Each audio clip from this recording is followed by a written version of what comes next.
I just watched the new Beatles documentary, Get Back, directed by Peter Jackson. We'll get into that later. You'll forgive me if my voice is a little off. I am kind of sick right now, not terribly so, but I might be a little awkward during this video. For anyone not familiar, the Beatles are one of my favorite bands. They're in my top 10. So what did I, a totally snobby butt face of a person, think of this documentary? Let's find out.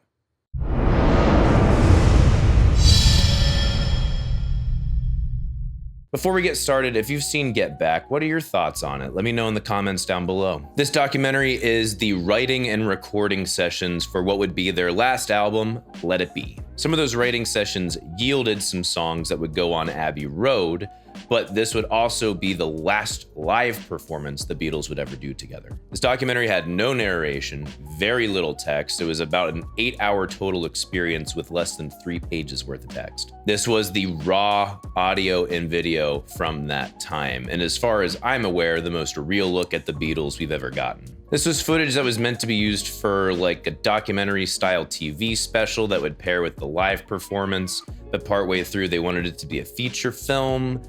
But just relations between the band members fell apart, so this was just like not used as far as I'm aware. Peter Jackson directed this cut of the documentary, and as he usually does, it is incredibly long. Probably too long, in fact. While I really liked having as much footage as possible to really get a glimpse of what it was like to really be there at that time, if you're not a massive Beatles fan, or if you're not a big music history buff, you're probably gonna get bored by this. I was surprised how difficult it was to understand them when they spoke. Just a lot of scouse mumbling, talking around the point, which we'll get to in a little bit. Even with all these seemingly unnecessary footage, I was very happy that I watched it. The Beatles are one of my favorite bands, and how that band fell apart is one of the most scrutinized things in music history. The Beatles are the greatest selling band of all time, arguably the greatest band of all time, period, and even they couldn't keep it together.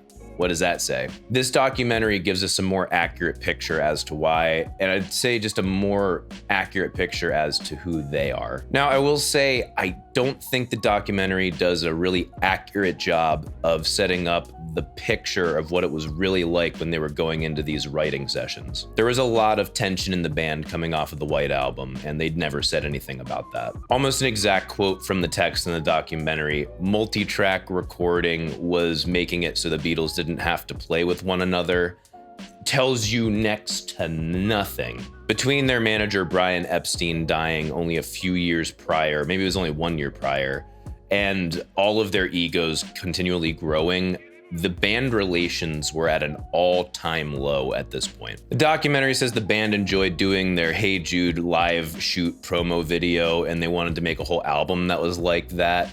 That very well could at least partially be the case, but I think it was also Paul's way of trying to get the band back to their roots. They were disconnected. They were making songs that were both written and produced far differently than how they originally started doing it when they got together. Every member knew this thing was falling apart, and I think Paul wanted to find a way of keeping them together by finding what they had in common in the first place, if that makes any sense. If you're already a big Beatles fan, you probably already know this stuff, but if you're just an average audience member, you probably won't have enough context for why George suddenly leaves in the middle of a session, or why Paul and John have that whole conversation in the cafeteria, why Yoko attending all of those meetings with George after he leaves was like the worst idea. That's just some initial thoughts. Anyway, let's talk vibe. Like I said already, you could feel the tension in the room. It almost felt clinical, like they were court mandated to be there. I'm sure that's why they spent most of the first day just jamming, just to try and loosen things up and get like a fun vibe with everybody. When they started focusing on trying to write these songs and fine-tune things instead of pissing off just having fun jamming, suddenly it started to uncover some of these problems that had been lingering underneath the surface of all the laughter. I had said a while ago I thought the death of Brian Epstein was what made the band finally fall apart, because he's kind of what held it together. And I was pleasantly surprised to find out that I was right on that, though it's still very sad they fell apart. And it feels like Paul going into this wanted to fill that shot caller role. He was trying to direct the band, and it felt like it was very difficult for him to balance that and then just all of the relationship and dynamic with the boys at the same time. George was kind of just putting on a smile when indeed he was just kind of like, please, I'd rather be anywhere else right now. And Ringo, God bless him, almost always with that exact same blank expression on his face, just kind of smacking away at some drums, being extraordinarily lovable. Those moments when they were just playing around and having fun were extremely endearing. I recall a moment towards the end of the documentary when Paul and John were playing one of the songs, and it was Don't Let Me Down, and they were singing the whole thing with their teeth clenched, and it was freaking hilarious. It was amazing. Also, I was very blown away by how malleable John's voice was. I was surprised with how many different voices and tones he could get out of that thing. Really cool. Okay, time to address the tiny Japanese elephant in the room, Yoko Ono.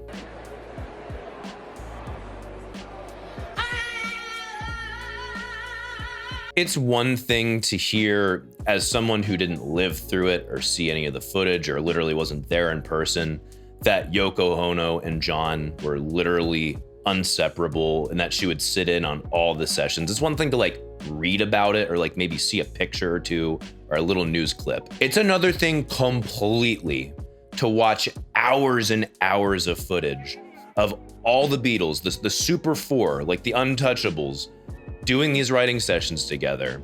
And then she's just right there next to John as if she's supposed to be there, but not saying a damn word. Always dressed in black like she just got done going to her own funeral or some shit. The first time we hear her make a sound, a peep, in the entire documentary is over 2 hours in. George just quit and everyone's having this crazy jam, right? And she's just screaming into a microphone. She is there awkwardly in a place where she doesn't belong for many hours. And then the first time she decides to make noise, it's like the most hellaciously, please God fucking kill me now sound you've ever heard in your life. She is fucking weird, man. I can understand being affectionate, even just, you know, a little more than average public display of affection. But like being all up on John while he's in the middle of performing with the Beatles and just not letting them, I don't know, perform. This is like stage 1000 clinger. If that was day in, day out what being the Beatles was like while Yoko Ono was around, yeah, I can see as a band member why that might rub them the wrong way, just a little bit. They built this band from the ground up, literally nobodies the whole way to the most somebody of somebodies. And this girl that you just met like a year or two ago suddenly is gonna not only be at every single session, but gets to give feedback? Pardon me, who the fuck are you? Now, I will say she does get unjustly blamed as the reason why the Beatles broke up. That's not really the case. As this documentary portrays, and I think quite accurately, there were a lot of other issues going on with the Beatles that weren't Yoko Ono, though having her around all the time certainly didn't make things nicer. And hey, you know, it was cool seeing the other bandmates' wives show up as well, seeing the affection. It was very nice. It seemed like it was quite genuine, but they had a noticeably different proximity to the band than Yoko Ono did. I'm just gonna put that out there. Anyway, moving on from that, another thing that was pretty interesting is we get a look into what the hip elite were like during the mid to late 60s. It's pretty crazy seeing smoking literally anywhere at any time, even cigars. It was particularly interesting seeing all these suits try to convince the Beatles to have this live album recording in this like massive ancient amphitheater in northern Africa somewhere. As they're trying to convince them, you see a certain level of ego fluffing, like, oh yeah, like you have to show the world that the Beatles are the greatest and the Beatles are for everyone and all this fucking jack me off bullshit. And almost a certain level of cynicism. Like one of the alternatives they talked about was like a boat, and they're like, oh, how are we gonna get a boat? Well, fucking they got this boat for this movie. They'll definitely do it for us, especially for free, because we'll be giving them all that free promotion. I'm just like, Jesus fucking Lord. Look, I have no problem with people working deals like that. I've worked deals like that. No issue with that whatsoever. But then at the same time, I'm also just like, but don't pretend like this is like, oh, this is for the world and like we have to show that the Beatles are for everyone. But at the same time, also be like, fuck these motherfuckers, you know? Like it's such fucking vile, stereotypical showbiz bullshit that I hated watching. And you could tell at least half the band definitely did not want to go to fucking Africa. They were just like, no, like I have like a family life now, like I'm trying to stay home. And then on the flip side, you have guys who are even just like, how about we just don't make a live album? How about we just record like a regular album like we used to do? Just a lot of contrived bullshit. I would say it was more fascinating to watch than irritating, just because you got to see the real thing happening with these real conversations. It wasn't just like set up as a script. This was literally the conversations going on. And I will say they're not nearly as fucking toxic as I thought they were gonna be, but they're also well aware they were all on camera, all being constantly recorded. So keeping that in mind too. You can see how much pressure was on the Beatles to produce in such a short period of time, especially coming off of, you know, how many years in a row of making 2 chart-breaking albums every year. And now the expectation of like, okay, well, hey, when's the next big pile of money, fellas? Everything in Britain is understated, and especially when you have a bunch of bandmates who are trying not to offend one another because they know they're kind of pissed off at one another.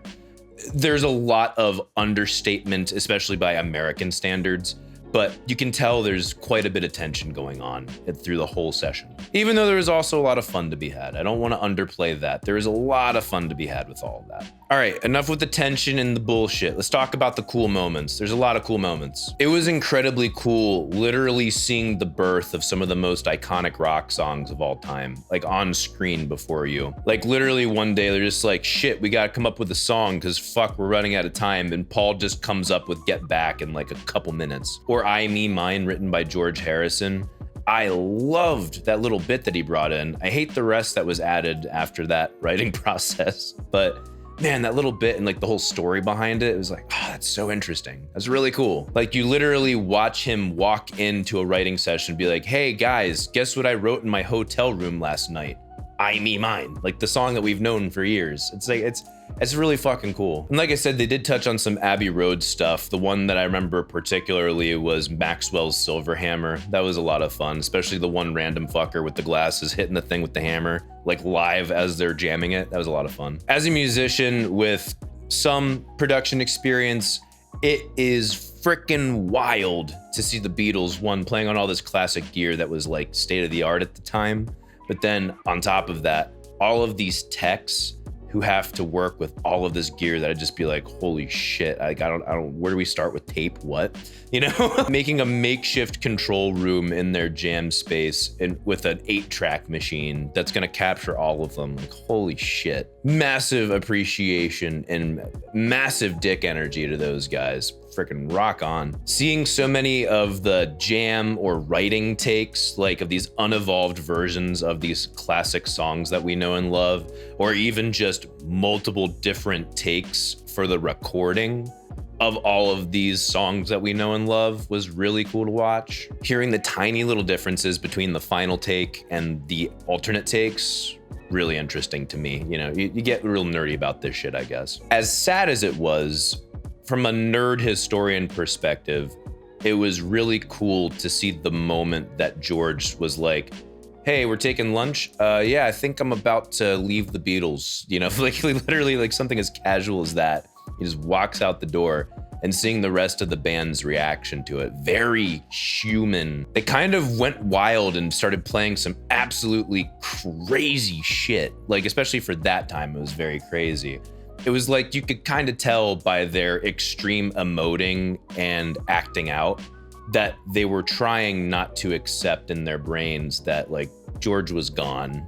Like George was really gone. It was also really inspiring seeing them not taking the music process too seriously. And I think that's where they derived a lot of their inspiration, was just like, have fun with it. Like obviously get down and be a professional and get nitty gritty, but like, gotta have fun with it. Seeing Paul's daughter in the studio messing around was one of the cutest damn things I've seen in a while, especially when they're doing the sessions at Apple Studios and Paul tells Ringo, hey, on the hi-hat, can you relax the backbeat a little bit, or like something about that? And it was actually not Ringo playing it. It was Paul's daughter who was like hid behind the sound shield the entire time. And it was just freaking funny. And Ringo doesn't say anything. He doesn't out her whatsoever, which by the way, Paul's daughter has some pretty great sense of rhythm for a girl her age. Seeing the master Billy Preston jam with the Beatles, especially just like the most random stuff, was so exciting to see. Like you could feel the chemistry in the room. You could see the fun exuding. The ability to see the Beatles' final performance together on camera from multiple different angles was super cool. Especially like all the moments they probably weren't gonna have on TV, like real cool. I had read about it before, but based upon the description, I had a very different picture in my head than what we actually got. It was just the Beatles, some crew, their instruments, a couple close friends, up on a roof, jamming out. And like, there were some people that got up to the rooftops of their office buildings that were able to make it, but it was very few. I was under the impression there'd be more of like a dedicated audience, but most of the audience was actually down in the street, and it was like so congested. They're like, what the hell is going on here in London?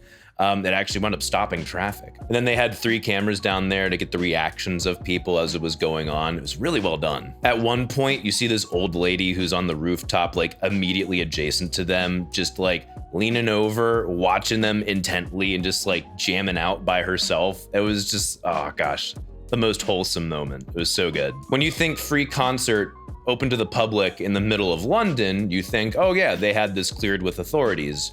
No. The police show up and start threatening to arrest people. They make it to the roof after about 15 minutes, and they get up there, still don't have the guts to try and arrest anyone yet. One of the suits says he can turn off the PAs to cut down on some of the noise. Didn't happen. One of the crew tries turning off 2 of the guitar amps, and then John just looks back at him like, what the fuck are you doing? And turns them right back on, knowing the cops are right there, like, John and Paul keep looking back at the cops while they're performing, almost to be like, I dare you to arrest us. I dare you to stop this show right now and be in the papers, because we could use the publicity. And almost as like a final fuck you, they finish one of the songs, and then Paul immediately has them segue into Get Back, like one last, it's like their 3rd or 4th time playing the song while they've been up there. It must have been a super cool experience, like once in a lifetime cool type of thing. So why did it take so long? They recorded this footage decades ago. Why did it take till the end of 2021 to finally release a documentary on it? In all honesty, it's not an extremely interesting or satisfying story unless you're already familiar with the Beatles story in general. Even as a fan, they tried to end the documentary on a high note, but I mean, in all honesty, it was really just more sad. It's kind of like the happy ending is that they put a crappy enough Band-Aid on it that will just come off in a few more months when they record Abbey Road. This documentary is them trying to make this grandiose display of like the bigness of the Beatles, and it all really wound up just being a really short live performance on the roof of their studio. And a big part of that was because they just couldn't get their shit together. It's not a very uplifting story for fans or like the rest of the world at the time, especially when the Beatles were supposed to be kings of the world. On top of that, by the time it was meant to be published, they were done anyway. They were out. This footage is a lot more meaningful now, in my opinion, especially since the Beatles' music has so stood the test of time, and we know how the story ended. This acts as a better insight as to why the band was breaking down, what it was actually like to see the personalities deal with one another, and how the Beatles worked on records as well. We get to know them a little bit more as people, seeing their relationships in real time. Conclusion. Do I recommend it?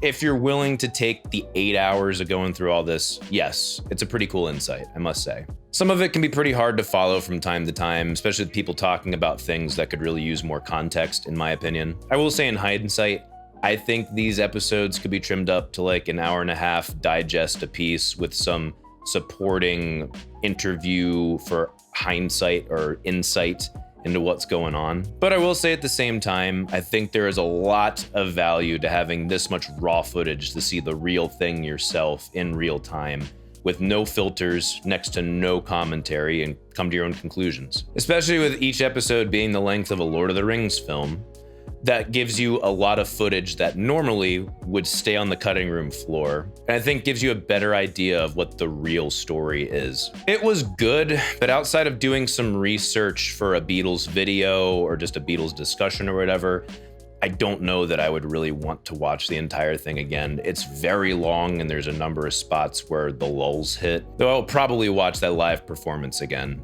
That was really cool. Anyway, good night, Ringo. Good night, Mike. All right, so those are my thoughts. What are your thoughts on Get Back? Again, let me know in the comments down below. If you like this video, leave a like, leave that comment that I just asked you about. You can support me on Subscribestar. Link to that is in the description below. And you can follow me on Instagram, Twitter, and Facebook at Become the Night. Thank you guys so much for watching. See you in the next video. Rock on.